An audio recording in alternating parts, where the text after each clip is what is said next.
Sean Ross Sapp is the managing editor of Fightful, a professional wrestling and combat sport news site.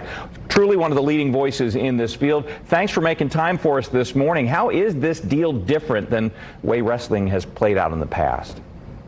Well, so often when these cities land large-scale, stadium-sized WWE events, they're one-event deals, and a lot of times these cities are offering handsome site fees to WWE to bring these events to their cities and cause an economic impact. However, this is the first one of its kind in America, as Indianapolis has landed not just the Royal Rumble next year, but a future WrestleMania, which is the biggest event, a two-night event, really an all-week event, and a SummerSlam, which is also a two-night week-long event. So in one swoop, Indianapolis has pretty well landed the three biggest events that WWE has. Now, they're not all going to be next year, but they will be sprinkled throughout the next few years, and this just hasn't happened before in the States. Only overseas in Saudi Arabia has a deal like this happened with WWE. Begs the question, why? Is this because of the city? Is this because of changes inside the sport?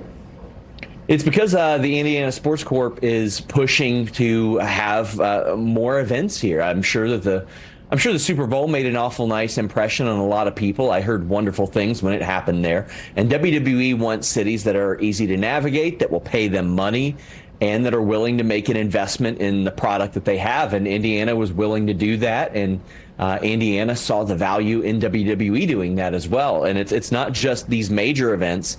They've also committed to bringing some additional peripheral events on throughout the week to Indianapolis, to Evansville, a lot of shows in the area. I want to drill down on a couple of those issues. First, you mentioned the Super Bowl. One columnist here really got the conversation going, suggesting that this could be bigger than the Super Bowl for the city. Is that wrestling hyperbole or reality?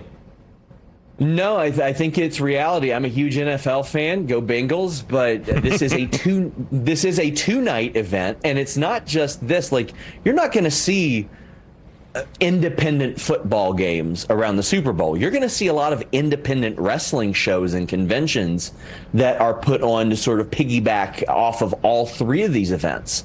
So yeah, I think there's a chance this could have a bigger impact than the maybe not a bigger financial impact than the Super Bowl. That remains to be seen. But they could lead to more people being in the city for sure. I know you're a journalist, but I think you just did your own heel turn by mentioning the Bengals instead of the Colts. but you know that drill. The other issue that you brought up that I want to talk more about is what this looks like. If I don't pony up for the big ticket, are there still things to do surrounding a WWE weekend? And how wide is that spread? Oh, there certainly is, especially as it relates to the WrestleMania weekends, whenever that may be, and SummerSlam weekends. There's already a great convention that happens the month of WrestleMania in Indianapolis called Squared Circle Expo. I don't know if they will continue to do that, but WWE put on a really, really good convention of their own. There's a convention called WrestleCon that comes in. So if you don't necessarily like modern wrestling and you fell in love with it years ago, like you told me that you did, there are old timers that are all signing autographs, doing meet and greets. There are independent events. There's an awful lot of things. There's dinners that are held with some of your favorite wrestlers, not even connected to WWE. There's an awful lot that goes on for these weeks.